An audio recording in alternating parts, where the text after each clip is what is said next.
Quiet on set! And action.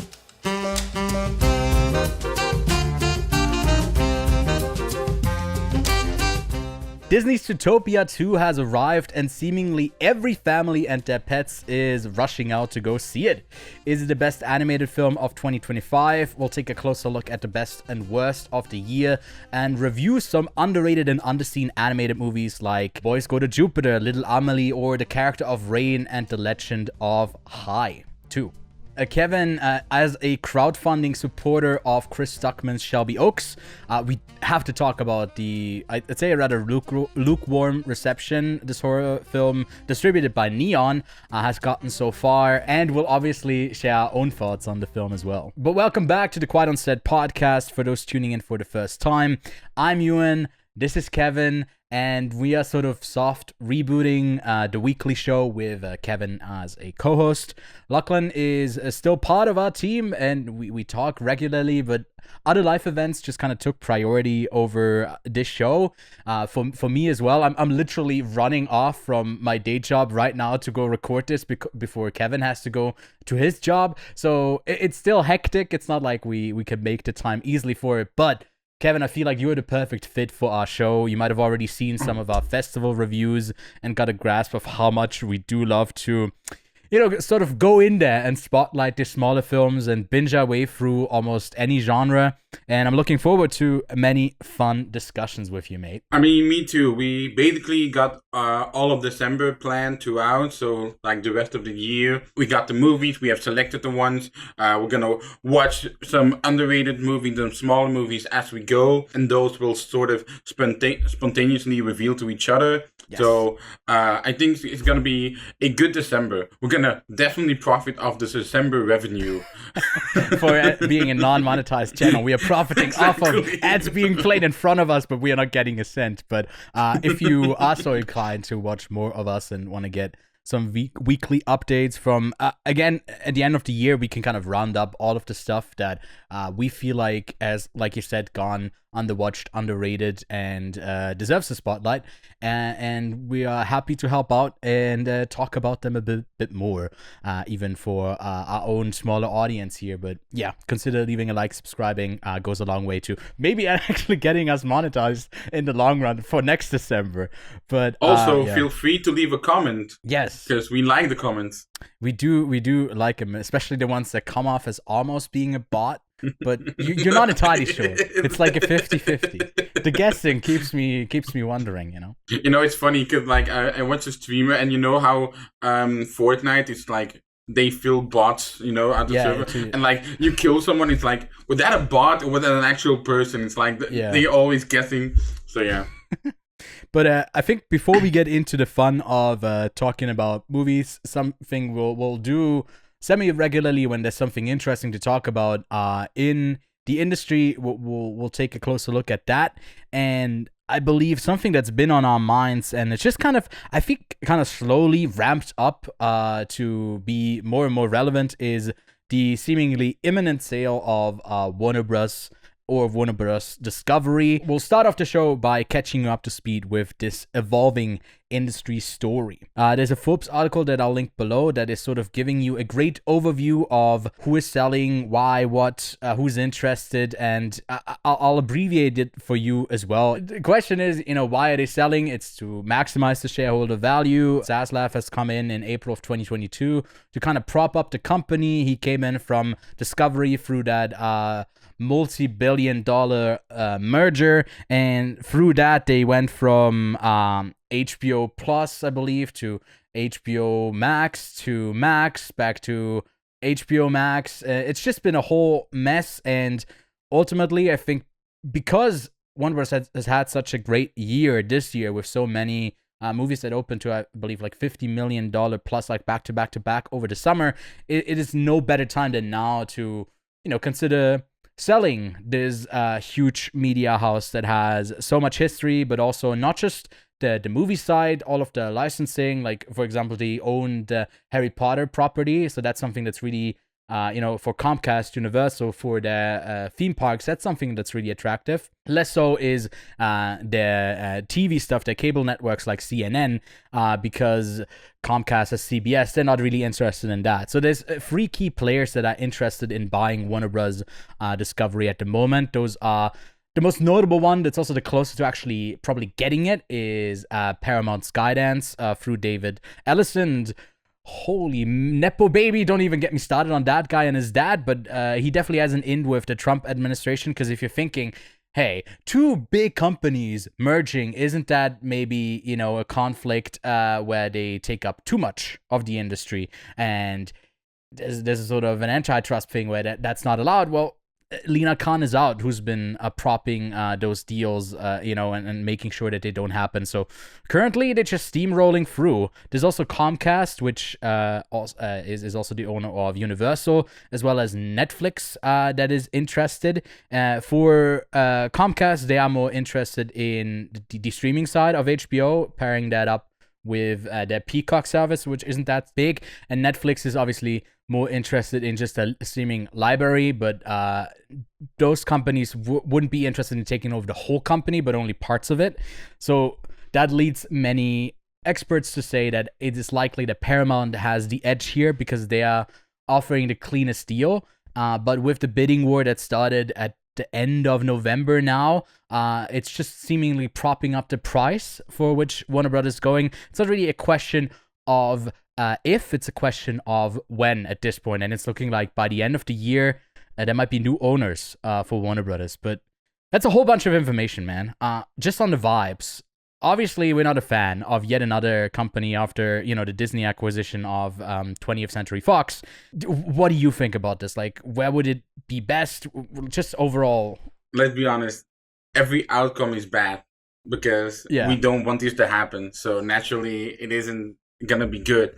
In an ideal world, with Netflix, for example, but they're never gonna do that because they have shown little of what they would actually do.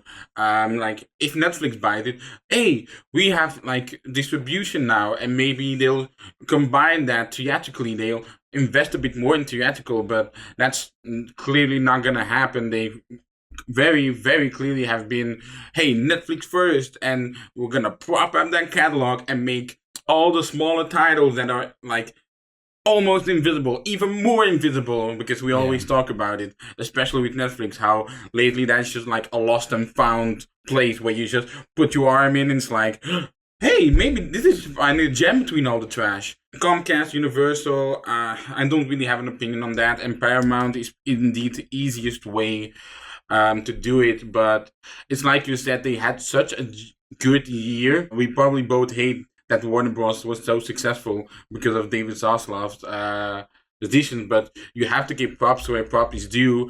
They had a really good year, Warner Bros. So if they are going to sell, then indeed now is the time to do so. There's no good outcome. No. That's basically... with Paramount and the Ellison family, Larry Ellison is the one, the dad, the owner of, now I'm blanking on the company name, but it's one that is like also a multi-billion-dollar company that basically has inconspicuous what they actually make their money on, but they just make a shit ton of money. And he's a close ally to Trump, and obviously, the administration currently could block any of these mergers, and they're less in favor of, NBC. So even if Universal were to win the bid, I don't know if it will go through. With Paramount, it's just the likeliest that it will actually happen. And they would also be interested in, CNN. And they openly joked about what sort of thoughts Trump has on, the host, or like how CNN and what they should broadcast, and that's just like not sort of the government intersecting with media this much. Shouldn't happen. So like you said, anything that sells here is a bad deal. With even Rush Hour 4 getting greenlit by Paramount under pressure of Donald Trump is like, what the fuck, man? Yeah. Okay, like I already thought it was greenlit like a few years ago, but apparently now it's like greenlit again. Even if it was canceled again, and Trump made a comeback. Yeah, he likes to take credit for shit that isn't even his. But it's also in terms of the theatrical model, the theatrical distribution, movies that are put in theaters, I guess Paramount is also sort of the best. I don't know. Nah. I feel like Universal might probably be the best because Yeah, they wouldn't be interested probably in would be. because Discovery and TV stuff, the cable stuff would split off further, and they would only be interested in the whole like media history of theirs, and it would probably be similar to Disney and Fox, where it's still separate brands within. Yeah. And I think that would still work. It's just a pity that it's under the same umbrella. But it wouldn't be the worst. But it's I feel like Paramount has less influence than Universal, so I guess it kind of makes sense to pair Paramount and Warner up a bit more. But I did tell you how ironic it would be that Christopher Nolan leaves Warner Bros. And goes to Universal, only to Warner Bros. Follow him to Universal. Then you can. I do think that's. I guess he would still stay with Universal, although you never know with these deals who stays on and who will be in charge of what and whatever. But I recommend the Forbes article. It sort of gives you an argument for why Paramount is the likeliest, and with the timeline that they have, it feels like they try to close it. Now it's been Thanksgiving, so it was a bit of a break for like a few days. Have they done second round bidding? Because I feel like the original 3 bids came in, and then they have done the second bidding. Well, the company has also gone up in value. I think the first bid was not that this is super interesting, but they basically like Paramount bid something that now the stock has even increased beyond that, just because if you want to get the stock now and it's going to sell, if the difference between what they overpay, you just get, and it's also Paramount is also part stock and cash that they'll like pay out. So if you own a bunch of this, like David Zaslav, which is his motivation, it's not like he got to tax write off Batgirl, Coyote versus Acme, and Scoob in the same year that he made a $22 million bonus, and when he took over the company, he also got $190 million in stock value, which is just going to be more. It's just going to be more when he I don't know. It's just hollowing out something just for the profit of it all. Warner Bros. Has also been passed around like a blunt, I feel like over the decades. Yeah. They've been passed around, man. Yeah. Again, no great outcome here, but I feel like Comcast might be the one that I'm rooting for. But me probably as well, but I do think the deal is not going to be as straightforward as it is. Not like, hey, sell everything there, because there's so many divisions, there's so many branches. It's definitely going to be a complicated deal. Yeah. Well, with Paramount, they did say that they want everything. So but like with NBC, is that going to happen or not? That is we'll see. Yeah, and I mean in I believe 2017, when Disney bought Fox, it was basically the same, where it felt like a done deal, and then Comcast came in, propped up, made a bidding war, made it increase by like 18 billion, and they just paid more. I was gonna say 20. Like around 20 amount. I think it sold for like 71 or 72 billion by the end of it, I believe. But business. We just want the good movies, man. And the question is, where can you see those good movies? We don't talk about politics. We don't. Not a political podcast. But call back. But yeah, speaking of where you can watch those movies, soon you can see it on your favorite movie social media, Letterboxd, because they are opening the Letterboxd video store, which is seemingly coming in early December. And check your watches, your calendars. It's early December by the time you see this, so it is just around the corner at first glance. Like, hey, Letterboxd is just trying to check in, having a sort of extension of the Just Watch thing that they have to show you where something is streaming. But no, this is seemingly different in the way that it is basically a more curated rental spot, not a subscription to something. So it's still like a rental store in a way that has curated shelves, what they describe it to be. And depending on films that, are on a lot of people's watch lists, but I guess they by a bunch of different metrics, maybe a lot of people have it on their watch list, but they don't get to see it. Stuff like that, I think they'll look into, like festival stuff that only plays at a festival and is not accessible to others, they'll seemingly they probably, I don't know how they'll do this because it's kind of crazy. They'll have sometimes for a limited time these festival standout films that aren't distributed yet. It's crazy, right? If that works out, that is such a great access point when often I believe for us when we cover a festival, we know that we can be as fast as we can with it, and maybe that's the initial festival interest. But then that kind of wanes until the movie actually releases and we see an influx of interest and views again. Because if people can't see something, all they can do is put it onto a watch list. You don't want to be spoiled too much, so you don't want to risk listening to a review, getting excited, and then someone taking something away from it. So I feel like this is a, like, from the pitch, I believe this is amazing. But what do you think? My first thought was, imagine how much sooner people could have watched Stolen. That was my initial reaction. Yeah. Because we talked about that for 2 years, and then out of nowhere, it was just got dropped on Amazon Prime. Yeah. So, it is a great thing. They are sort of like tapping into the old retros, like, oh, a video store. Imagine when you could go into the stores and you see all those, and you could rent them. It's like those old Blockbuster type things. Yeah. Now we're in a digital age, we're in a digital era where this could be possible, but even with movies that aren't released yet, I'm curious to how that will be in terms of like which movies out of the film festivals will it be I think it will be the smaller ones, but could like a movie of Neon from Cannes be like on there? It's like, I honestly thought like it's unlikely. Resurrection, something like that. I could see them making a bit for it, like something like that. Like the question I got is like, what caliber of film festival films are we talking about? Me too. I was wondering that as well. Yeah, but that's really hard to gauge, and also they leave it, I believe, intentionally open-ended to not overpromise too much. You know, you can watch the Palme d'Or winner right now. Yeah. Because this is sort of a disruption to the business. I don't know how far the impact will be, but it's, you know, it's like.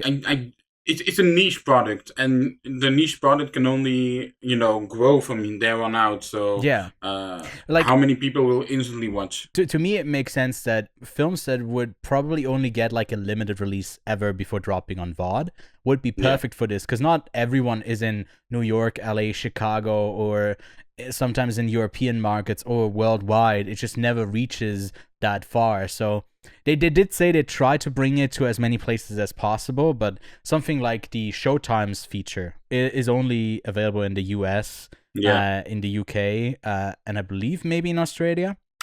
So the integration there is, at least in the UK and US, it's for sure there. But that's a great feature that connects them back to. I don't know if that's still. I don't hear many people talk about that still, so I don't know how well that was implemented or how well it worked. This is sort of a roundabout thing, because you stay on Letterboxd to watch the film, right? Oh, you do? I don't know. I haven't really read too much about it.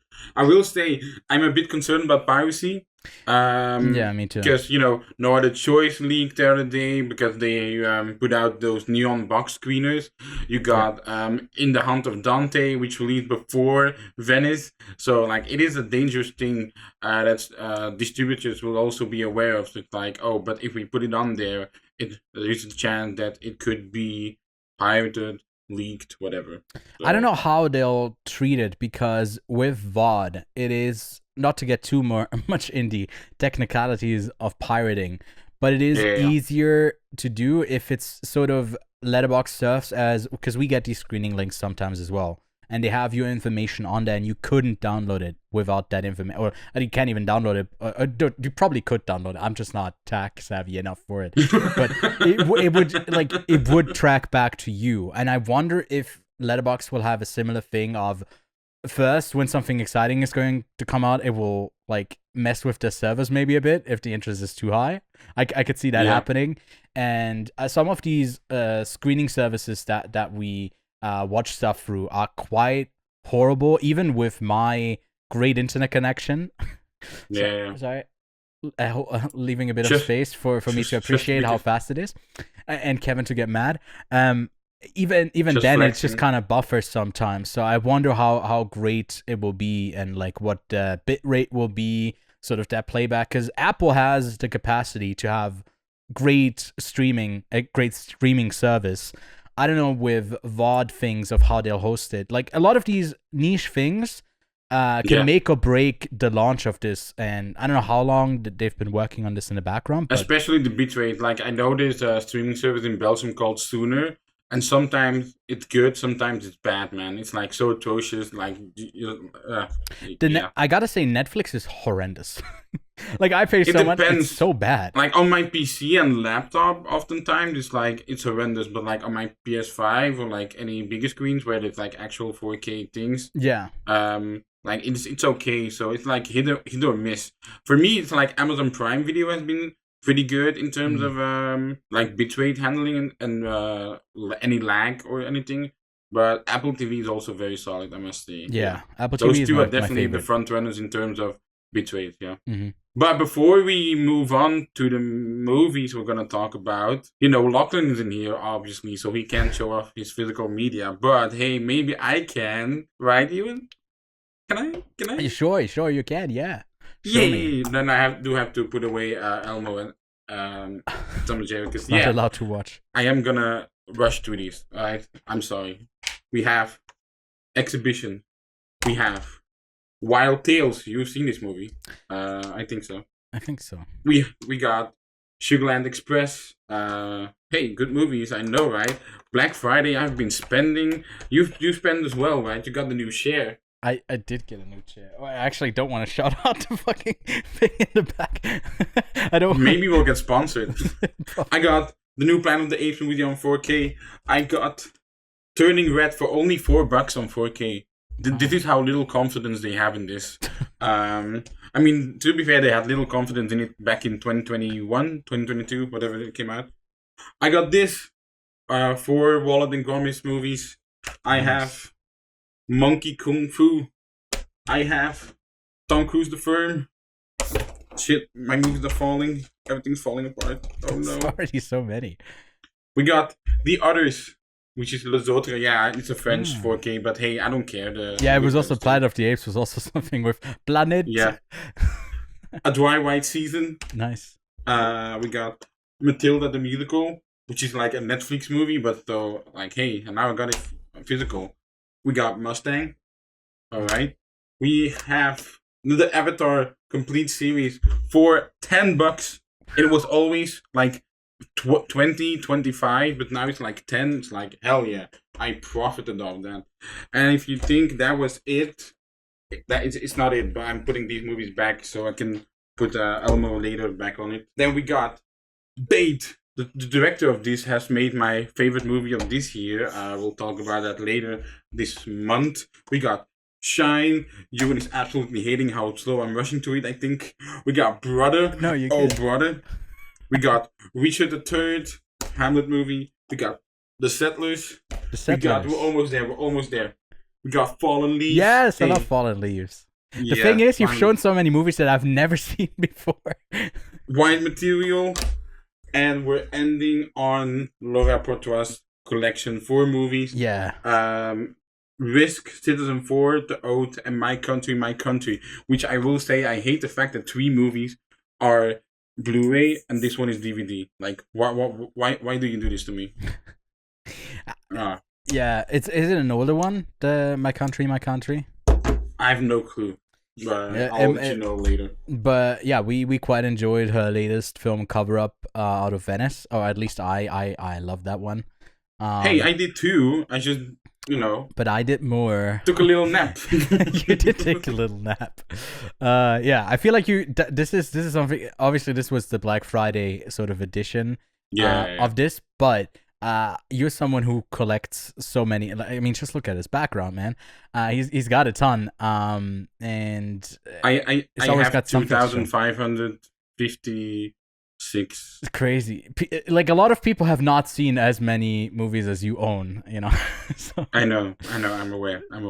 But those was my movie. That was my Lachlan. Inner Lachlan came out there. Because he also showed physical media. Yeah. But now we move on to the main topics of this podcast. First up, Yeah, that was your cue. Zootopia 2. We're a bit rusty. Don't mind us. After cracking the biggest case in Zootopia's history, rookie cops Judy Hopps and Nick Wilde find themselves on the twisting trail of a great mystery when Gary the Snake arrives and turns the animal metropolis upside down. To crack the case, Judy and Nick must go undercover to unexpected new parts of town, where their growing partnership is tested like never before. This is a Disney sequel that has been in the works probably for as long as the last one has come out 9 years ago. The movie starts off with a recap telling you what happened before. Oh my god, so nice. Funny. And you will get about like a pun every minute or so. This movie is dense with so much attempted comedy, but also with so many references. There's something to take in throughout. That's not something that worked particularly well for Disney recently, because I think in the MCU people have taken a lesser interest to it all. But here maybe the references for the older audiences also work. A lot of it is just a callback to previous characters from the first one, and this falls sort of in the camp of an animation film that, when you get a sequel to an animated film, you either do basically the same movie again, just a continued, sort of thing, or you go into a completely different direction. And I think this definitely falls into more of the same sort of movie making. And it's I feel like about as good as the first one. I was entertained. I think people are latching on a bit much to the story that it tells, and how like, ooh, Disney is like doing a story about ostracizing one culture, and it is still a kids movie. It's like still doing that story, but it is very much a MacGuffin chase still. That is the core thing of the movie, right? You can tell the audience what the first message was that I sent you after I came out of the screening, if you remember. I don't remember what you specifically sent. Sorry, I am. You'll learn this about me. Kevin is like, hey, what did you? Do you remember when I told you this? And I'm like, no. Forget everything you say.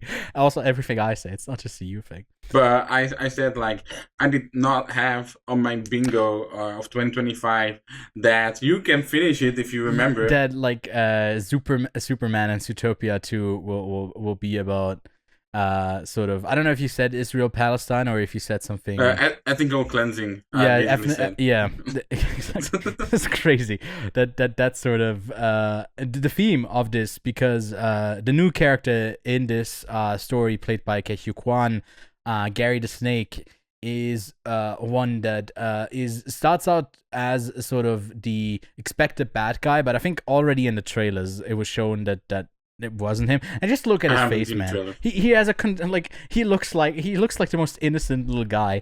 And then it becomes like a MacGuffin chase after a book that they need to basically tell everybody the truth. And it's a sort of movie where the whole resolution just becomes by telling others the truth. And that's obviously a very oversimplified way of looking at the world, that all of your problems are away when everyone's just led to believe the wrong thing, and that's why everything is wrong. As soon as we course correct that, then all is going to be well.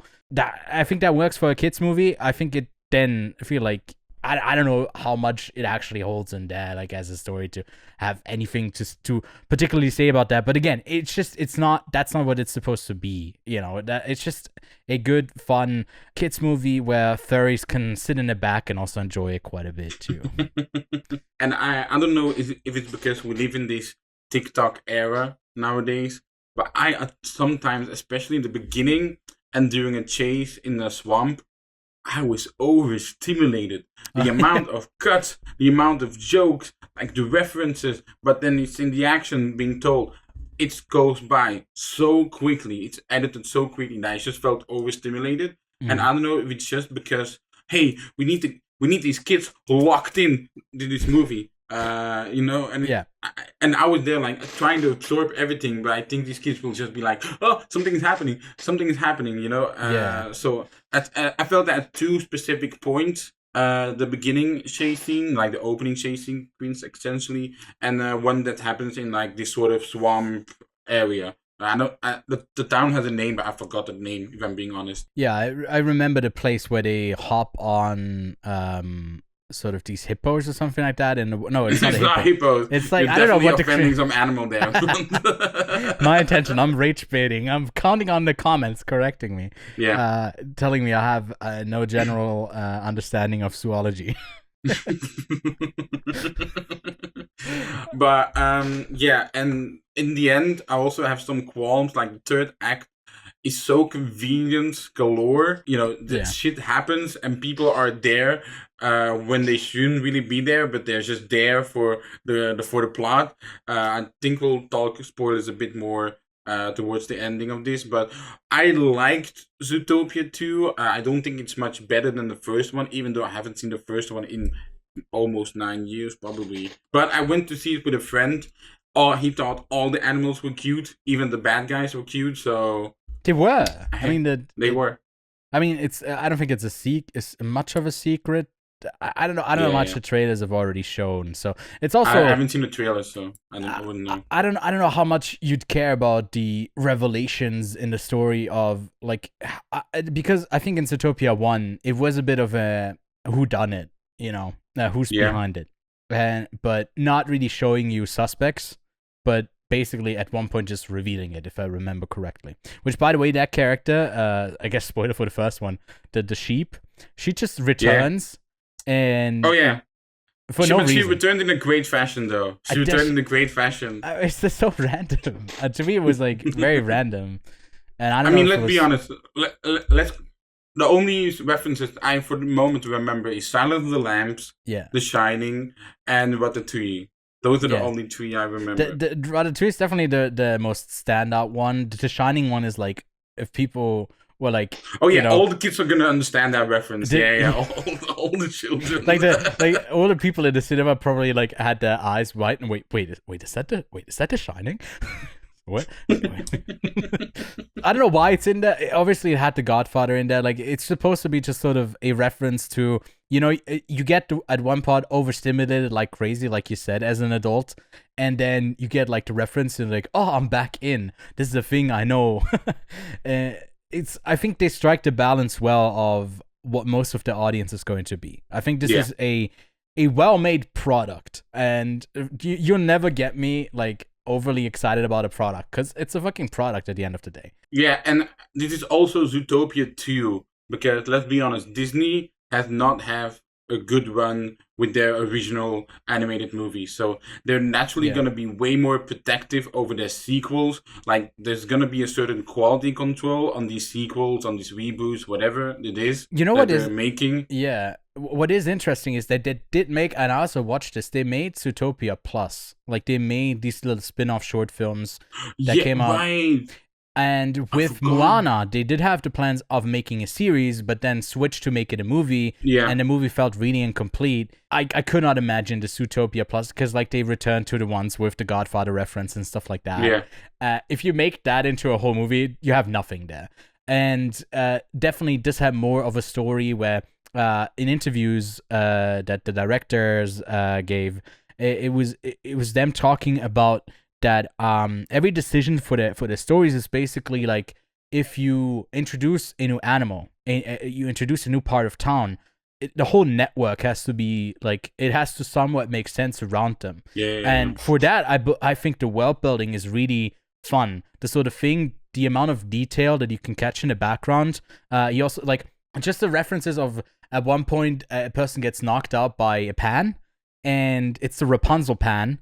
And it's the same. They use literally the same sound as in the Rapunzel movie. Or I didn't spot it, but at one point, the like dresses from Elsa and Anna from Frozen is in the background. Obviously, the Ratatouille stuff is more. The Beauty and the Beast dress, yeah. They're just having fun with it, you know. This sort of Disney animation that feels like it is not making a stop for you to reference to, like, maybe it is the kids movie like editing that is so fast that you'll miss 10 things and you'll notice one. The Easter egg videos are gonna go crazy, you know. Yeah, and I'd much rather have that than like the 2000th MCU breakdown of like this is in a better spirit, and I feel like there's a lot of like great history to tap into.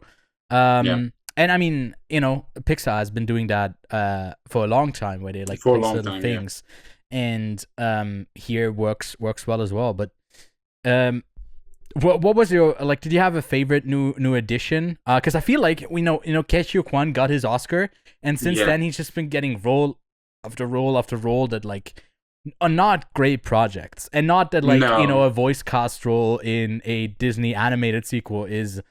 Oh my God, he's so great in this, but that's great royalties though.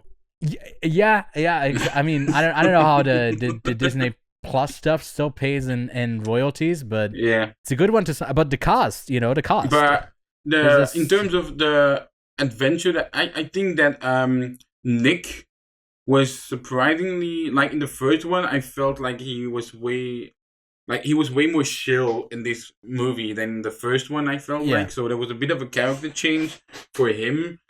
Judy is still pretty much Judy. The same worrisome rabbit with a sharp eye.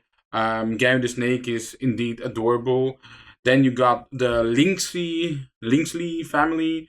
My friend thought they were also very, very cute. Me too. I thought they were so cute. They looked so like... slight spoiler, they're the bad guys, but they're so cute. They look so cute. Do spoilers now? Alright, fine.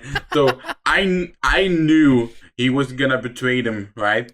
But my friend didn't. I didn't either. I was so surprised. The moment they were introduced, the moment you see Barbert, I'm like, they played like a little sinister music sound. It's like, I did the bad guy, bro. I just knew. Yeah, and I think it's like that part to me was more interesting than the the pushing the snakes out of town was him basically. What did he say? He said like basically Judy goes like you could change or something like that. You could be with us, and he's like, I don't want to change. And I was like, damn, okay, we're not like I mean, you have these sort of characters that they have traits. Yeah, but like him, obviously. I don't know if you could call out like why he portrays them. Ultimately, he wants that that's to me was the most interesting character because he makes the most drastic decisions. And I believe like Judy and Nick are very much in kids movie fashion, just a kind of surrogate to be plugged into this world. And there's not a lot between those two that goes on, despite the I believe a bit forced sort of buddy cop therapy stuff. Which like is one of my least favorite tropes in movies when it's the writing and people like when it's callback writing, when someone says something earlier and then the other person says it back to them. And animated movies, especially Disney movies, tend to do it sometimes multiple times in a movie. And they do the thing where they go to the therapy and then later on they're the one in charge of the therapy thing. I was like, you guys are not qualified. I'm like, how much? I don't care how much you're not qualified. I believe Quinta Brunson was the therapy animal, right? She was, yeah. I mean, she has a like the perfect voice for that. I love her, like Abbott Elementary, and like she's making that show, but also one of the leads of the show. And I also liked David Strathairn. David Strathairn. As the like he also has such a specific voice that works so well. And I never picked up on that as much because I've seen him in a ton of movies. Yeah, he was a real standout here as well. I believe like Andy Samberg also as Parkbird Linksley does a great job. I didn't really get this one that is like fourth billing, Fortune Femster or something like that. And I looked her up, never seen her or anything. I think she's like a stand-up comedian, and her character, like sometimes you feel like a character's just there for one person who's like a one-note thing to do a one-note joke, and then instead of doing it once, they do it 3 times. And that's the thing where like I have more critiques to like bringing back Shakira. I don't know if It's just Hey, it's just we need an Oscar nomination song, all right? Let's bring back Shakira. Shakira. But if we are doing spoilers, so spoilers I guess. But in the third act, when obviously Judy has been bitten with the snake poison thing, and Nick and Barbara are fighting for it. All of a sudden, Barbara's like, don't die," and it's like, what? You were just gonna kill him. Like, what do you mean? Oh, don't go for it. Don't die. It's like, huh? And I get it's like, oh, but he's fake acting. But at that point, he already betrayed his original form. So I don't know why. I also don't know why when Paubert runs away after the Venom thing, they also go to the house of the Linksleys. I didn't understand that tower. either. Yeah. And then the mayor is there by any convenience as well. It's like, I don't get it anymore. Like, there was so many little conveniences throughout that, especially from the second half point forward, because like the cops always need a reason. They are there to know where Judy and Nick's next whereabouts are gonna be. So those little conveniences like also rubbed off me the wrong way. A lot of it comes down to, animation kids movie logic, where you just kind of throw it out the window. But yeah, if you try to, be engrossed in the story, that sort of stuff really takes you out. I believe, like, we haven't talked about it yet. I don't remember, like, if I think back to the last one, I don't think this one looks much different or much improved or anything.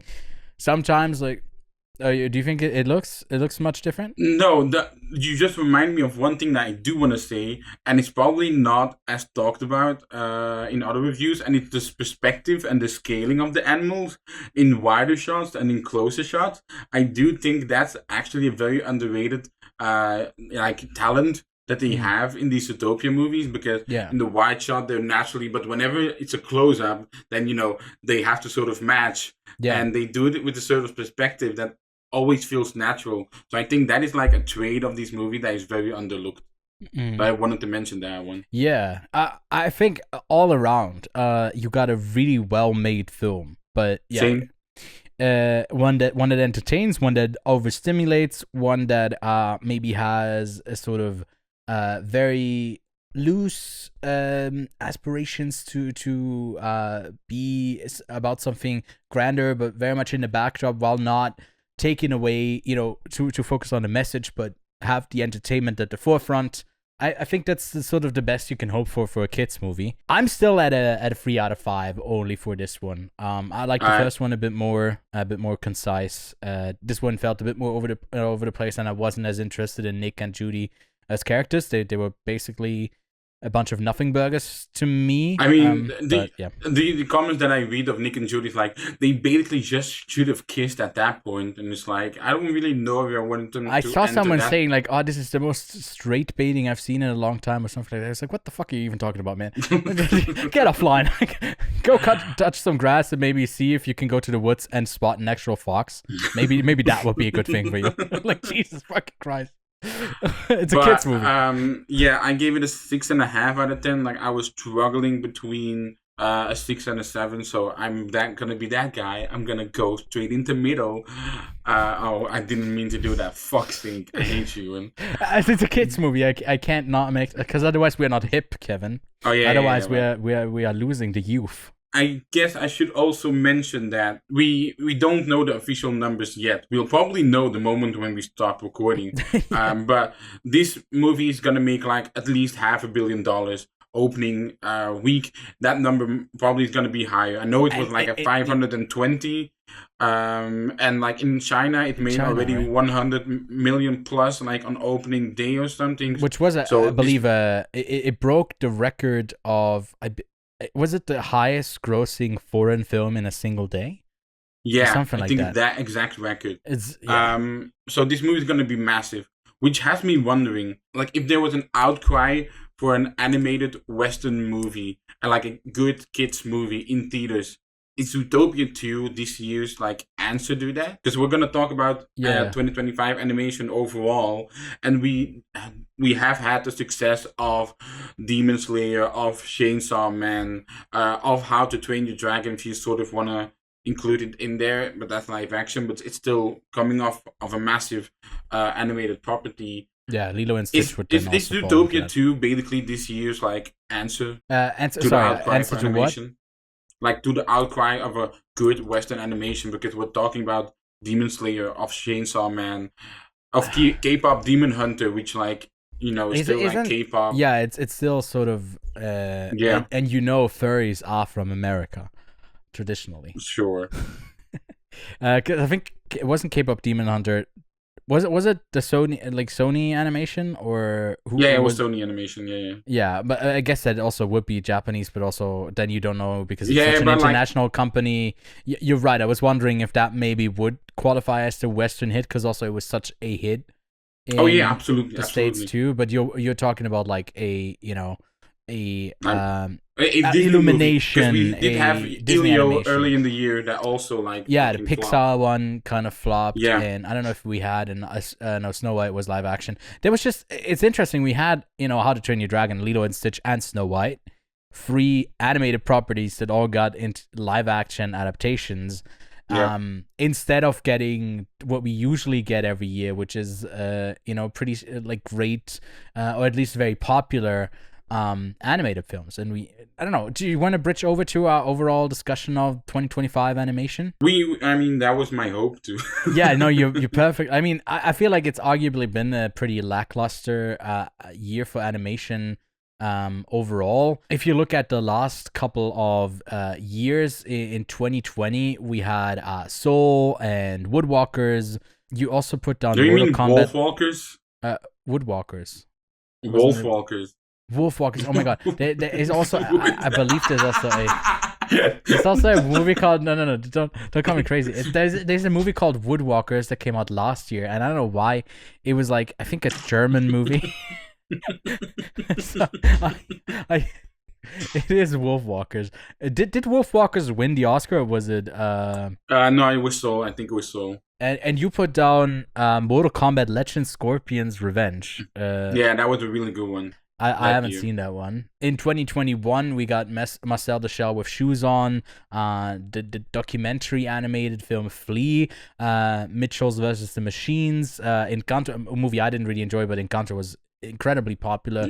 Massive, yeah. Yeah, Summit of the Gods, Mad God, some pretty good ones. 2 gods, yeah, a Mad God and one that's at the top of a mountain. I like the Mad God one was, I believe, like one person who did it over like a span of like really long time. Right, there was that project. Yeah. That was a crazy one, like a passion project. We obviously going more into the niches as well, but we also including like the popular hits that people really enjoyed, and I just don't really think we have that. Like in 2022. Puss in Boots, everyone was loving that. Like Guillermo del Toro's Pinocchio. I mean, put on bloody Oink Ryan well. Coogler. Ryan Coogler named it as inspiration for Sinners. Yeah. That's crazy, yeah. I mean, in 2023, we had Lachlan's favorite film of that year, Boy and the Heron. We had Across the Spider-Verse, Robot Dreams, the first Slam Dunk, Teenage Mutant Ninja Turtles, Mutant Mayhem. Some solid films in 2024. We had a movie that we love to shout out, Mars Express. 2024 was amazing for animation, yeah. The Wild Robot, Flow, Look Back, Memoir of a Snail. You put down Grand Theft Hamlet, which I guess is animation, but it's kinda. It's like you're recording in a video, I guess. And then Wallace and Gromit: Vengeance Most Foul, which I even have on my 2025 list. I'm cheating because it kind of came out. You know our thoughts on spillovers. Yeah. There's some spillovers. And then what do we have in 2025? Like Pixar's Elio was a flop. Ne Zha 2 is the biggest film of the year, but when A24 dubbed it for a US release, it like flopped horrendously. They tried to put it into wide release and no one cared. The Bad Guys 2 and Zootopia 2 has furries. Very happy, I guess, but the big success story of the year, I believe, like, it's no contest. It's K-pop Demon Hunters, and both Chainsaw Man, Rezaok, and the Demon Hunter movie. They did quite well, especially in Japan. And usually, you have one big studio that is able to deliver, an audience favorite animated film. But maybe we see a shift in that where it focuses a bit more onto the indie side after Flow won the Oscar last year. It's almost like a symbolic shift towards indie animation. What do you think about this year? You've seen around 27. I've seen around 13. So you've seen half, like 1.5 more movies than me. You've seen double the movies than me. But I'd like to argue I've seen as many good animated movies as you this year. Even by, you've seen more than me. Yeah, like double the amount. Because you ended up watching the ones that I recommend the most as well, Hey, not only you, I seek him out too. Okay. I'm trying to take credit, guys. I need the credit. It did because once again, we talk about how good horror was this year. But if you look at how good animation was last year, it's like, is it normal that we are disappointed because the bar was so high and we went from here to this year, which is sort of like here, and next year you did have the trailer of Hoppers playing ahead of Zootopia too, and it's like, I don't really see that one as a success, if I'm being honest, because we did have this year's Elio. Didn't really do that well. Is Hoppers gonna do well? It does have a cute animal. I think next year is going to be another big one for animation. Because what we got? We got Toy Story 5, I think, right, next year? Or is that the year after? They do have a Disney sequel next year. That's going to always be... We also have Shrek 5, which is going to be huge. Right? I thought it was 2027. Oh, is it 2027? I got... Yeah. See, the thing is, I wanted to Google it quickly, and then it just gives me wrong things, as always. Just AI overview. It wasn't even the AI overview. It's just straight up Google being shit. No, Wildwood is still not out, but Toy Story 5 is dated for June 19th, 2026, and then the Super Mario Galaxy movie is going to be huge too. That comes out in April. Be huge, not a Paw Patrol movie. There's Minions 3 on July 1st. Kill me. October 9th is The Legend of Aang, The Last Airbender. There is some stuff that I feel like is a bit more. Like, I don't know if people were clamoring for Elio. Maybe for Zootopia 2 was the biggest excitement of the year, and then the other ones were surprise hits.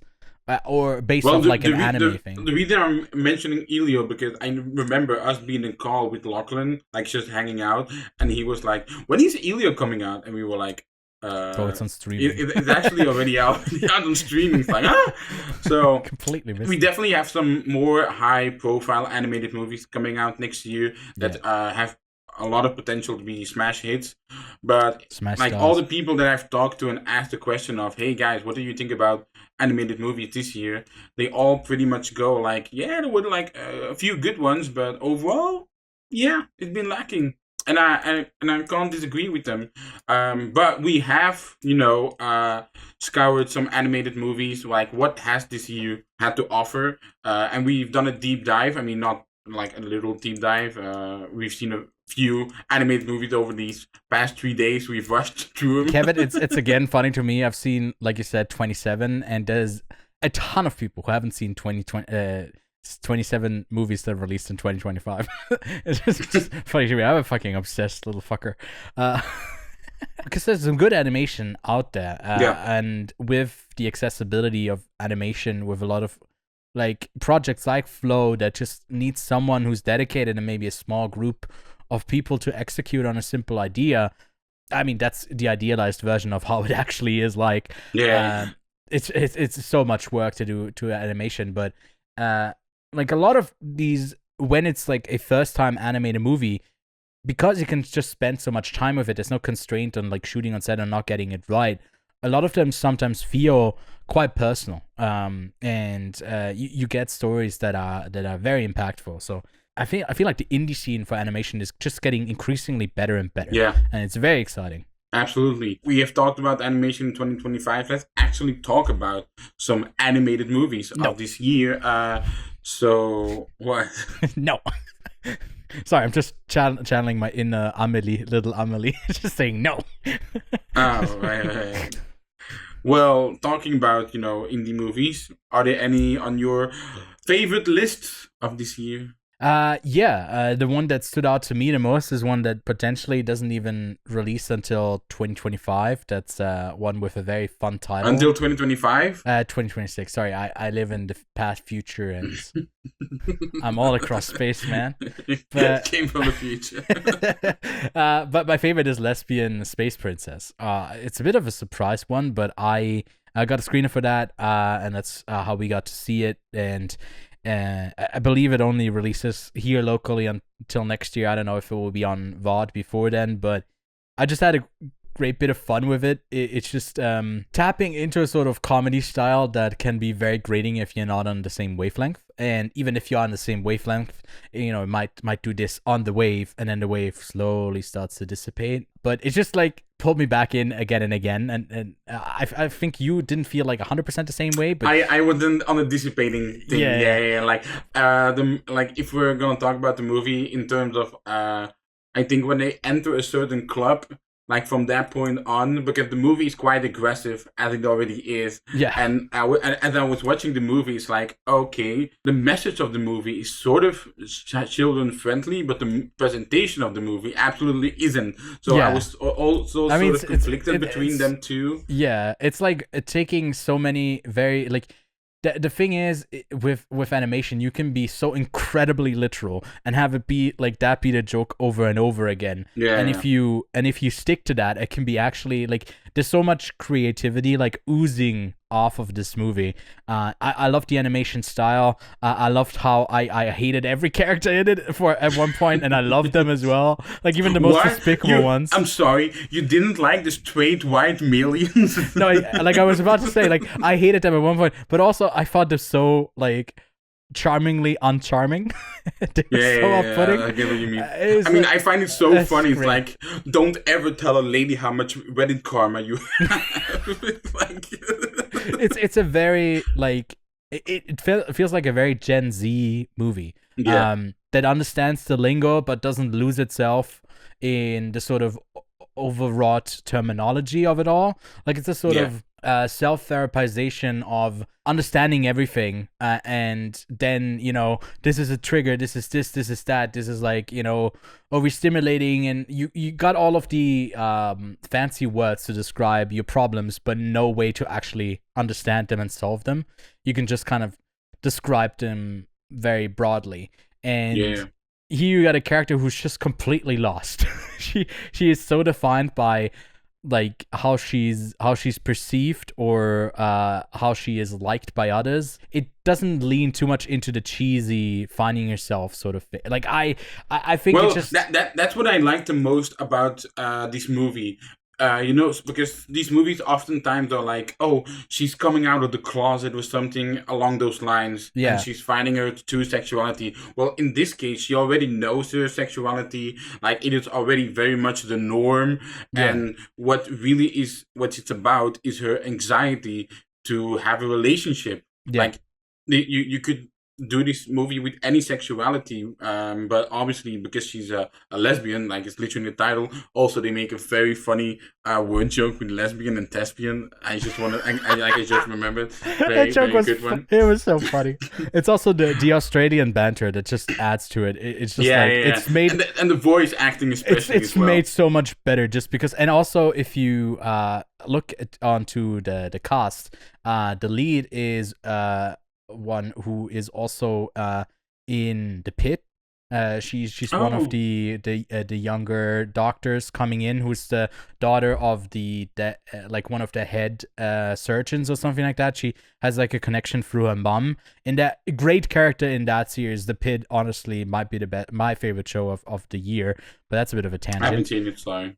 But she's been in she's been in a bunch of like Australian productions, and I didn't know she was Australian because there's no accent in The Pit. She's flawless in there. Mad entertaining, mad funny. Like honestly, this is up there as one of the funniest movies of the year. Like I do agree. Like I've taken some literal screenshots of just to like remember those lines. That's how you do it. So very much recommend that. Have that on your So, watch list. And so what's the rest of your top 5 then looking like? all right. Well, I'm a sucker for, you're the action guy, but I'm a sucker for good action as well, especially when it's animation, because you don't have to hold back. I've converted this guy. It's always been a part of myself. It's just taken longer for me to realize it, that I'm a predator lover. Predator lover, killer of killers. There's been 2 Predator movies this year, and I really liked this animated one. I was like surprised looking at my list that is Predator Killers of Killers my favorite anime movie of the year. And then I watched Lesbian Space Princess last week. It's not a flawless film. It's basically telling 3 separate stories in 3 different times. Connects those for a slight spoiler here for the finale to bring them together. And that part to me was the one that worked the least. I think the first 2 bits of the story I preferred over the third one. Same. But it still is delivering so much of the style, the simplicity of someone is the best at this thing, and then a predator goes after them, and it just like has an interesting lead for them to go after, and then the predator itself is also interesting, and a lot of it is just like them fighting by themselves, and the predator kind of comes in later as well. So you spend enough time with them to have like that separate little story going on, and then it's if I remember correctly, because it's been a while, he basically, it feels like he's just like waiting for them to tap out, and then he just like stakes them with them. It seems a bit like of a lazy sort of move for the Predator. It doesn't really need to prove itself, but I was incredibly entertained by this one. You got it on your list as well, so you'll mention it again. Yeah, but I'll talk about my list in a bit. Don't worry about it. Yeah, then Lost in Starlight. Many will have K-pop Demon Hunter as like, oh, it's gotta win the animation Oscar, and it's the best movie of the year. I'll go see it 15 times on Netflix, and with the limited run in theaters, it also made so much money. But it's not it for me, because not only because I'm, I guess, not into K-pop, but I also thought it's fine. I wasn't overly in love with the whole story bit here. Visually it was interesting, but I feel like the best looking Netflix animation film of the year was Lost in Starlight, which had a really central like love plot, but also a plot about a daughter connecting through I guess not connecting, but like sort of realizing the bond she has with her mother that has passed away, and being in the same profession that she's in. Honestly, the music in this is up there maybe as the best like score of the year and soundtrack. Like the songs that are in there are amazing. I know, Kevin, that you are consistently listening to it because I got that Discord extension, and I just see him always like listening to Lost in Starlight. Hey, Purple Stereo is just a banger song, alright? I literally put it vocals in my montage, alright? It's the type of film that you can have on in the background just because visually it is stunning. And then it also has a pretty solid story all around. It's definitely not, a kids film. I feel like you'll notice that with, I guess, my top 3 here, that none of them are like kids animation films. Yeah, let's put a 6-year-old in front of Lesbian Space Princess. Let's do it. But yeah, I like that one quite a bit. And then Little Amélie. And then it has like the Métaphysique, like the French subtitle. And then Et la métaphysique de tubes or something, which would literally translate to the metaphysics of tubes. Yeah. But they translate to Little Amelie, or the character of Rain. Yes. Which Rain is a bit of a prominent thing in the movie, but still, like, or the character of Rain is just a little bit it's of a weird description. thing. You almost have to explain to justify it. You have to explain what it means for the movie, which I don't know if that's even a slight spoiler, but like it's not really. But in Japanese, like ame, I believe, means rain. Ame, yeah. So it's a sort of representation there, and that's one of the films that is basically taken from a writer. Literally, her name is Amélie, and she wrote a book about, or a novel, or I don't know if it's a children's book or an actual novel about her time growing up in Japan, and it's sort of telling the story from this omnipotent, omniscience, god complex baby that gets born into the world and knows it all better, and like it's just holding back essentially all of her knowledge while we view the world through her eyes. She grows a bond with the people closest to him and forming her own identity, being a little annoying brat, but also the history of World War II and a sort of expat immigrant family from Belgium in Japan, and what that means as the ones only a few years after bombs were dropped on Hiroshima and Nagasaki, of how people view outsiders coming in that sort of reap the benefits of not having undergone through that war, and the open wounds that are still there for the people around them, but only meet them with kindness. Like, this movie is so dense with really rich people that like rich people, not rich in the sense of like monetary, but there's so like I love this one quite a bit, and I was quite touched watching it. It's another one that like can maybe overextend its welcome a tiny bit too much, where you maybe it falls off at one point, but I had a great time with it. And the last one is The Day the Earth Blew Up, a Looney Tunes movie, another film that just kind of dropped into theaters, flopped, and then on VOD, and no one really knew that it was out. It was like sort of that thing. I don't know. Have you seen this one? I haven't seen it now. And I'm not one who, honestly, I didn't grow up with Looney Tunes. I know people are perplexed by that. I don't know if that's beep beep. Have you grown? Because like Lachlan thought that was the craziest thing, and I thought it's maybe just an American thing. I've watched Looney Tunes as a kid. Like that's it's low key a must, along with like Tom and Jerry. I remember my first sort of like watching stuff was mainly Disney and Pixar, and the occasional Nickelodeon animated show, but not really many of them. So it's something that like there's a lot to enjoy. It's a very simple, chaotic type of animation, but it's got some lovable, chaotic characters. This one's just overall a really good time. So that's my tight 5. Oh, he's got a top 5. I'ma switch up the format. We talked about Letterboxd. How about we do a 4 favorites of animation this year? Well, my number 4 is Predator: Killers of Killers. Like Ewan said, I actually agree with him. The first and second part, amazing. The third part, a bit less, but it all culminates in a very entertaining finale. I do prefer Badlands over Killer of Killers, I think, but they're both really good. Dan Trachtenberg absolutely delivered this year. It's like a miracle that you can release 2 such good movies in the same year. Yeah. That's definitely a flex, especially knowing he has a YouTube background. Dan Trachtenberg comes from that field. So, number 3, Legend of Hay 2. Of Hay, I don't know. Sorry if my pronunciation is incorrect, but I watched the first one yesterday, and I watched the second one yesterday, and my God, do these movies go hard though? I actually like the integration of actual Chinese myths and spirits into these movies. But boy, in Legend of Hay 2, I love how unfocused I am right now. Hey, you're basically giving me. I don't have to do anything, and I can put the poster onto the screen, and it's already blurred the background. But Legend of Hay 2, I love the character of Hay, but it's honestly Wuxian who steals the show. My God, is that guy OP? Yeah. Hey, here's some bullets. That doesn't work. Hide. How about we send you a rocket? That doesn't work. How about a nuclear rocket? That doesn't work. How about we obliterate you with a laser from space? Still doesn't work.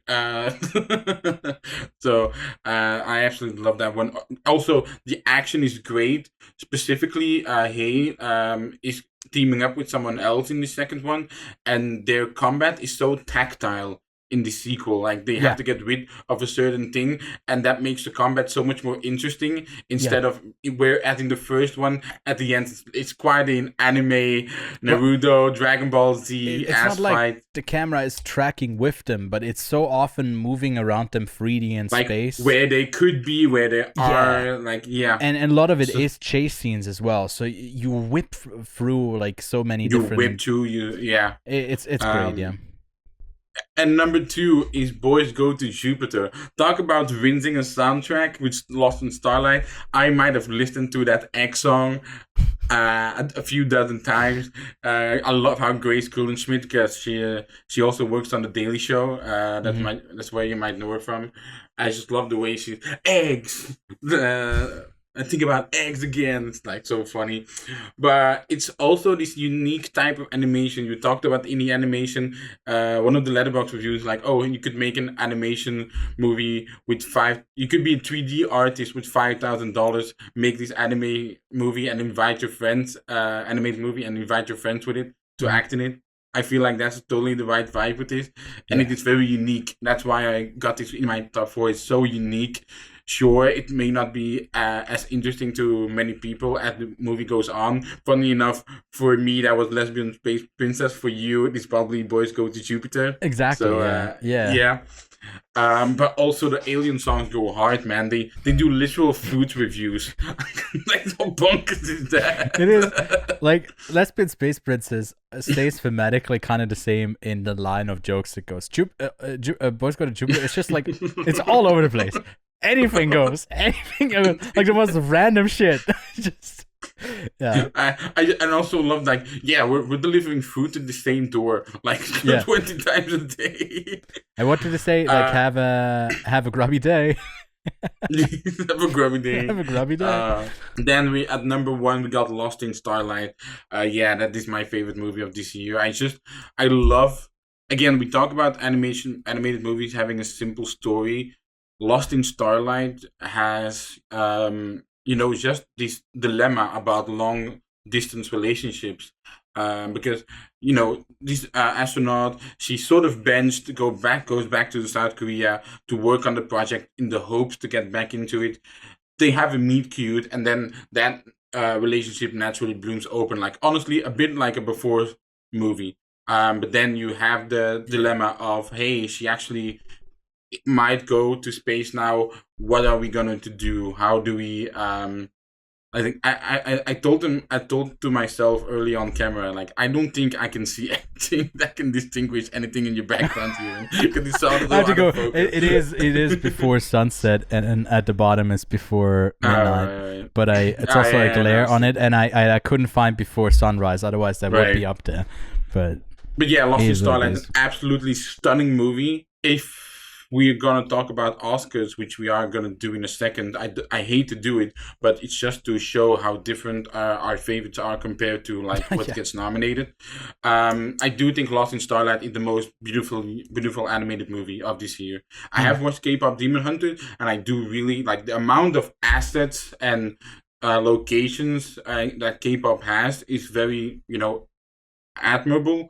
But I do think Lost in Starlight is just the most beautiful animated movie of this year. Just for the record, in terms of what I am missing, I haven't seen Demon Slayer or Chainsaw Man, and the main reason is there's so much to catch up on in order to watch those movies. With Chainsaw Man, it's a more recent property that has a little bit less of a backlog. But in Demon Slayer, it's so fucking stacked. That's the reason why I didn't try to go see Demon Hunter. I did watch the Chainsaw Man movie, which is just a bit more of the same. It's fine. It didn't blow me away. Yeah. But it's pretty crazy animation. It's like it goes Chainsaw Man Razor Arc takes a long time to get going, and then it just goes crazy for like half an hour. Like 200%. Yeah. I bet it's revved up and everything. Like complete disembodiment. Like it's so brutal.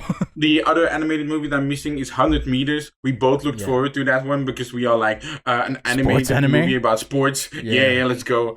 There's also a Chinese movie called Nobody that I really want to look. Maybe I'll mention that one in a future episode if it's any good. I also got Mononoke the movie chapter 2. Like you got Mononoke the movies on Netflix. that I yet to seek out. And a movie that unfortunately couldn't make our list just because it hasn't released yet is SpongeBob, but the trailers are also sort of terrible. So I mean, we're the sort of Plankton already. movie earlier this year was Oh yeah, horrendous. So yeah, bad. This looks a bit better, but yeah, yeah. not bad. And also, it's the first SpongeBob theatrically released movie in a while as well. Mm. So yeah. Yeah. Also, a few limited series, because I go to Letterboxd to like sort of find these more obscure movies, and oftentimes limited series are on there, and I do want to mention those as well because I just haven't seen them. City the Animation, I believe, is Prime Video. The Fragrant Flower Blooms with Dignity is Netflix. Asterix and Obelix: The Big Fight is also on Netflix, and then you got Win or Lose, which is on Disney Plus. I did watch that one, yeah.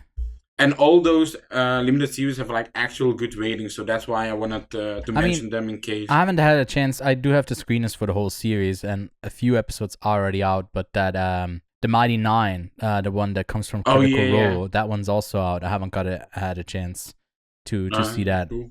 Have you seen Arco? I was gonna mention my honorable mentions. So I didn't do a top 5 just because I felt bad about putting any of these movies as number 5 and then cutting out the rest.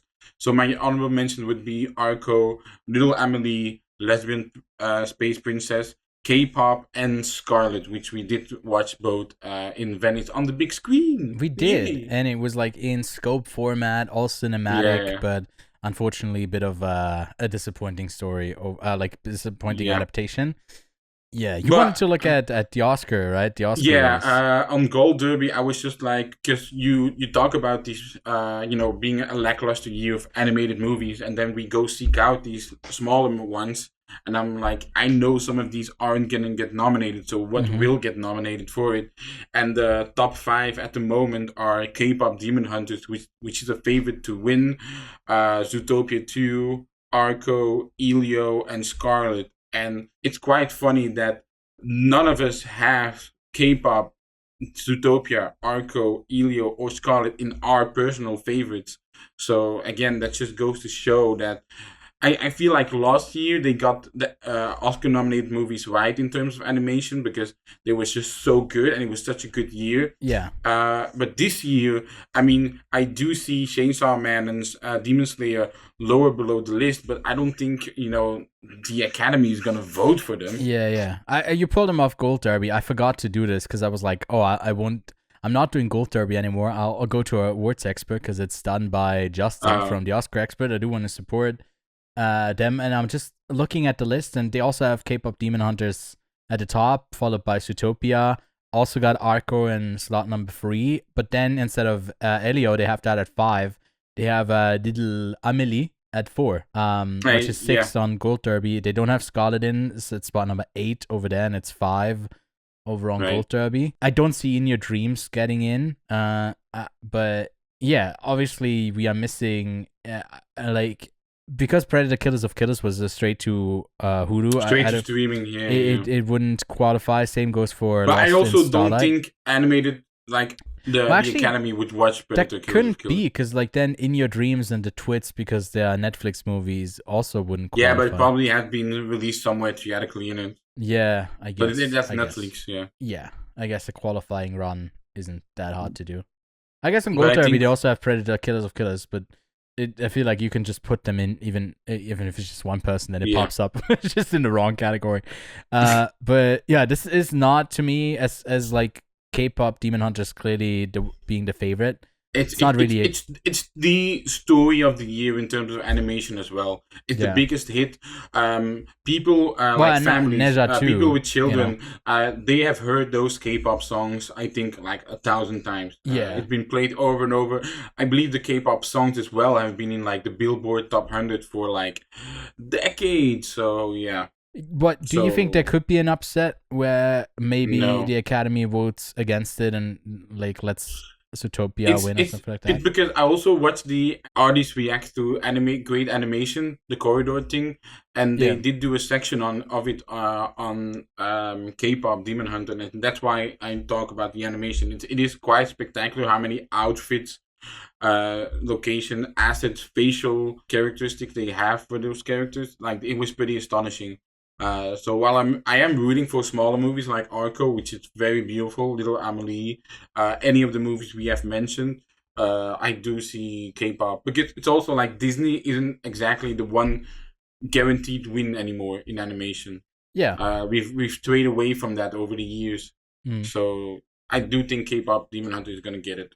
Yeah, most likely. But again, take from our recommendations. The Day the Earth Blew Up, the Looney Tunes movie, Little Amelie, Lost in Starlight, Predator, Killers of Killers, Lesbian Space Princess, Legend of High, both of those films, and both Boys Go to Jupiter as films that, instead of rewatching K-pop Demon Hunters, maybe go watch. Go watch some other ones. I mean, especially go if you watch already Lost in have Starlight. It's literally on the same platform. Exactly. No reason not to. Next up, we go to Shelby Oaks, which I was a crowdfunding supporter on. I was in the Blu-ray tier because do I need to answer? But I feel like I do owe a lot to Chris Stuckmann. I watched him from the beginning along with Jeremy Johns. Like those two were the two reviewers that I watched on YouTube before discovering others. I watched so many reviews of him, and the guy has knowledge. So I know a lot of people supported his campaign as well. It has grown out to be the biggest crowdfunded horror movie, or like even indie movie of all time on Kickstarter. So the story behind the movie is quite a fascinating one. Does the movie live up to the grand story behind it all? We'll talk about that next, but first up, what's the synopsis again? A woman's obsessive search for her missing sister leads her into a terrifying mystery at the hands of an unknown evil. I'll start with this review. So I went to watch this movie with Luca. Luca is one of my best friends. Horror movie expert, literally wrote a thesis on found footage movies. So the guy knows it all. I also go to watch all the horror movies with him this year in theaters. Like we always do double features, etc. We watched like Keeper and Good Boy, and we were we trashed so hard on Keeper that we almost didn't want to watch Good Boy because we were so pissed off by that movie. Keeper is also neon, so that's probably good to mention. I mean, also, no, the fun thing is, in all of Chris Stuckmann's reviews for like a month, he kept bringing up like a minute of his 3-4 minute reviews was just an ad for Keeper. Yeah. But hey, neon, that's the deal. Neon, I guess it makes sense. I believe the movie debuted at Fantasia Fest. I believe it was in 2024. Yeah. And the reviews were mixed. Like they were like, oh, like it is very solid, but also it's still clearly a debut. So the expectations were like the reviews were mixed. Then he sort of goes back to the drawing board. Neon picks it up. His buddy Mike Flanagan also gets involved, and it's like, oh, hey, Neon reads the original script, and it's like, oh, hey, there are a few things in here that aren't in your like picture, and it's like, oh yeah, we had to drop those for budgetary reasons. Neon said, you could go shoot those things if you want. They gave him a little budget bump. It's not as crazy as a budget bump apparently as reported. Like a lot of people thought, oh, he got like another $1 million. It's more like a few grand extra that he got. In the end, you get a sort of 20 minutes of found footage horror section that starts off as, and then you sort of transition into a horror movie part that isn't necessarily a jump scary one like a Blumhouse one, but it's more of an atmospheric one. And what I told Luca is that I feel like this movie, like if you have an axis, it's like it starts out as a very investigative movie, because found footage movies naturally have a very investigative characteristic to them. Mm-hmm. And you start on a very low atmospheric one. And as the movie goes on, because the found footage part essentially stops at a certain point, from that point on, they only build up on the atmosphere, and the investigative part takes a sort of a step back.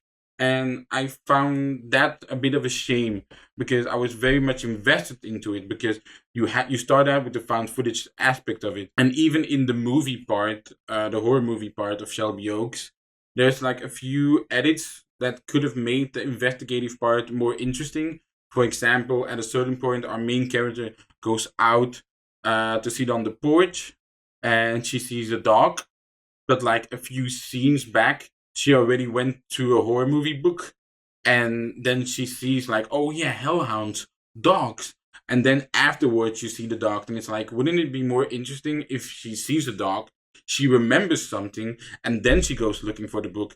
Then you add both to the atmosphere and to the investigation of the missing sister. Chris Stuckmann also names Lake Mungo as a massive inspiration. Also gets horror movie fans really riled up. It's like, oh my god, Lake Mungo, because that is such a revered title in the horror movie space. And there are flaws with it because the atmosphere gets built up, the investigations takes a step back. It is rough writing and dialogue. I just think in the end it's still a debut feature, and because people have such a vision of Chris Stuckmann as a reviewer, especially from back in the days where he relayed a lot more information and critique on the movies. Nowadays, he more is more, he wants to be more positive about the movies that he watches. If there's a bad movie, he's not gonna say that anymore. On his channel, anyway, like the closest thing you can see of him not liking a movie is him not giving a movie a heart on Letterboxd. That's literally the closest thing you will see. Or when he's him like sponsored to reviews, or like exactly. Sometimes he does features. But I've been talking a while. Ewan, what did you think about Shelby Oaks? I mean, I'm always down to get, like, obviously I've been watching Chris Stuckmann for a while now as well, but not as long as you have, so I don't really have that connection. I'm not a supporter of the crowdfunding. Like, I didn't participate in that, but I think it's neat that again, you mentioned Dan Trachtenberg earlier with Predator Killers of Killers, like people, or the Shazam director, I forget his name, also being Sandberg. Yeah, and here you got the unique thing of someone who's been doing film criticism for a long time, film reviews, branching over, and I think that transition, what I liked more than the movie itself, is him continuously breaking down the barrier of how hard it is to get a movie made in the first place. And gaining that perspective is something that is often lost on the sort of biggest tentpole of movies that have big budgets behind them. But even the breakout hits that we say, like, oh yeah, it's easy to get a horror movie made because the margins, it costs less, can grow more. Which is due to Blumhouse, because they just released those $5 million movies. They make $10-20 million, and that's why we have exactly. But on the individual level of actually getting a movie made like this, even like one that has $1 million budget, that's still really, really tough. And especially making a movie that has so many expectations put onto it already, people being quick to, like, he also every year, he reviews horror films, and he's been doing it for over 10, or like, was this year the 10th I think annual? It's 13 years. 13 years. So it's like, he's not just someone who breaks into filmmaking with horror because it's the easiest to get into. It's one that he like also, I believe, loves the most, the genre. What I didn't understand is how many people were just basically saying, oh, this is just, all of his influences are like openly in this movie, and this is that. I wouldn't agree with that. I don't see that at all. I believe it has, like you said, the sort of investigative part of this is one that makes its lead character a bit lackluster, because she feels like not as proactive, not as like, it's sort of just things happening to someone, which can be terrifying, but she's one that goes after her sister. I don't know what the ultimate, like, larger story is overall for the film that I would find compelling, but I just thought, like, by the end of it, I just thought, like, we're throwing a bunch of stuff at the wall that, like, doesn't really stick, and I didn't 100% see that sort of be the through line to the conclusion that was satisfying. It felt like a bit of like a shock value ending in a way, one that he would definitely criticize, but then we can obviously criticize that. It's not like, because he hasn't been talking about movies that way, that we can't. But like you said, it's a debut. Like the lessons that you learn from it, I believe, has he already talked about that he wants to move on to the next one? Like I feel like by the time, especially these debut filmmakers get like a movie out there, like, okay, I know it went wrong, let's do it again.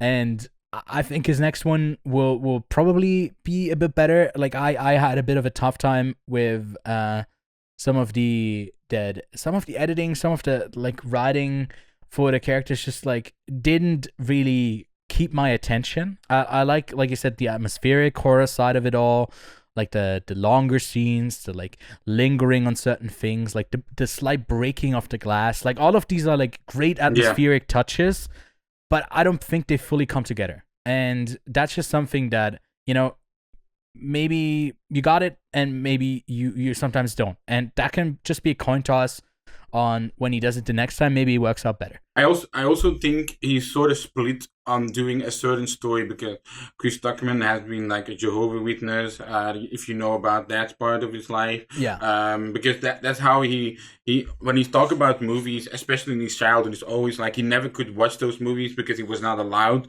So the only times he really could go see him was with a friend, or he had to borrow the VHS and watch it when his parents weren't home. He also had a sister, but the sister stepped out of the religion.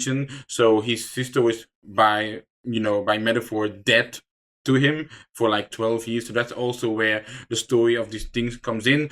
Yeah. But then you also have the found footage and the fact that he recorded the paranormal shows.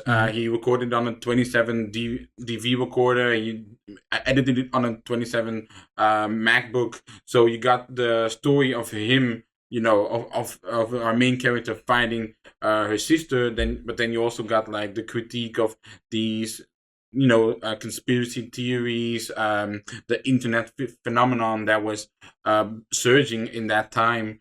And you know, he isn't really choosing one or the other. Thus, you never also get a fully explored story in any of those two. But hey, at least Keith David is in here for a scene. cool to see him, especially if you know, because that's also the thing you were talking about. It is totally horror. There is very little original in horror anymore these days.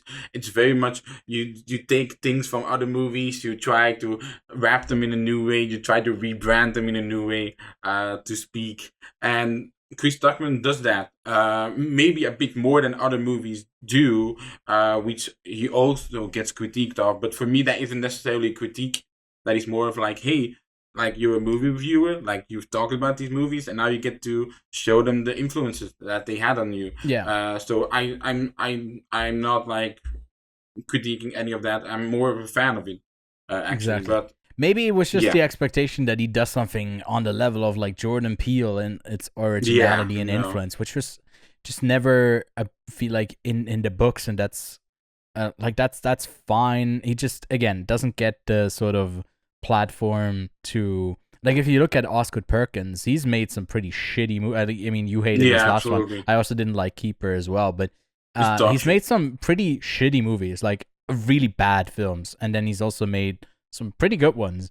And also Chris Stuckmann is like he wants to stay in Ohio, I believe it is, where they like shot it, and like because he lived there as well, to also prove like, hey, you don't necessarily need to go to Hollywood or to go to New York to shoot your movies. Like, you can shoot them in your home state.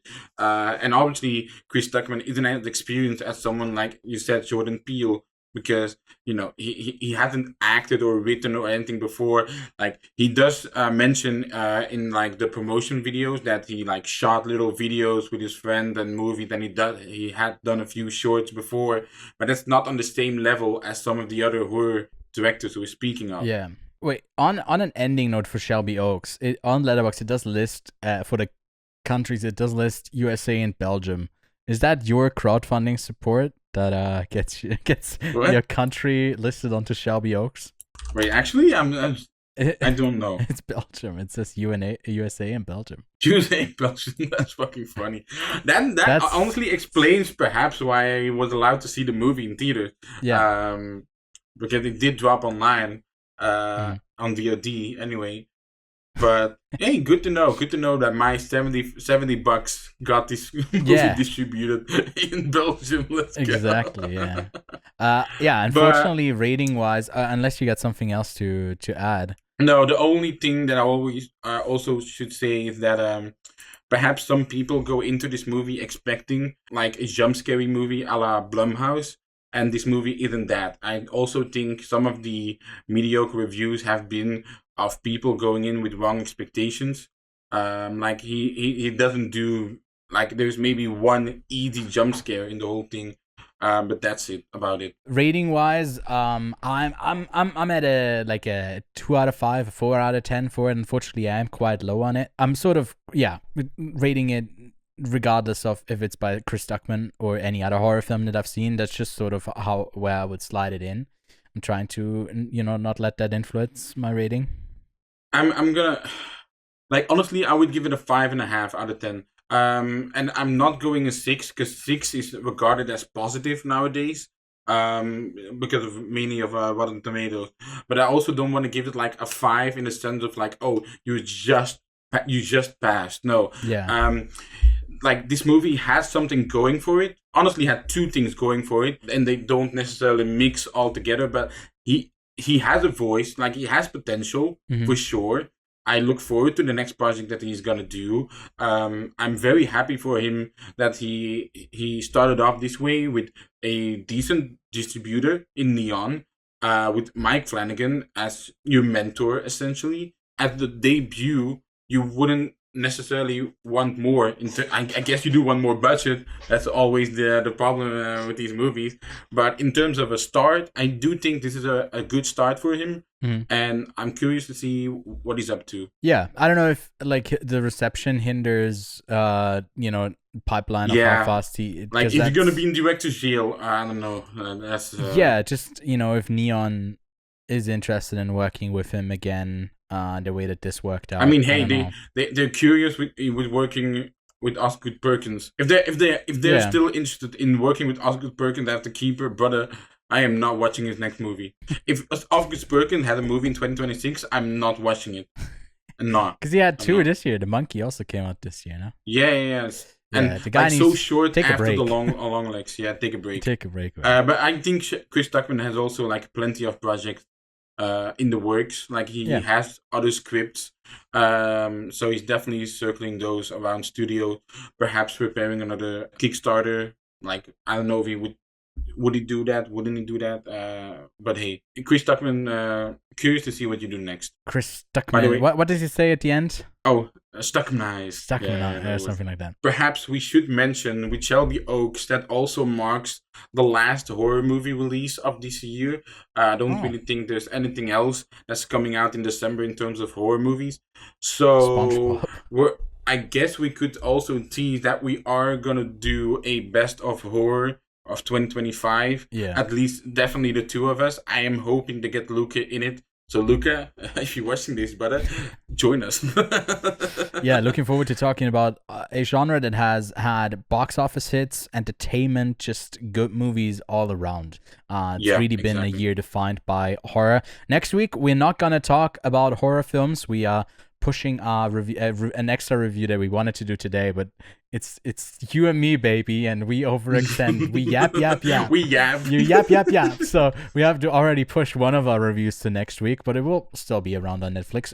Sly Tease will review Left-Handed Girl again. Go see it in the meantime, so we can talk all spoilers about it then. But also out on Netflix is By the Time Then, I believe Jay Kelly currently in some limited release. We're currently showing it at the theater that I work at, so if you are going to that theater, go see it there. We definitely would love to have you there, but also go seek that one out. We quite enjoyed it.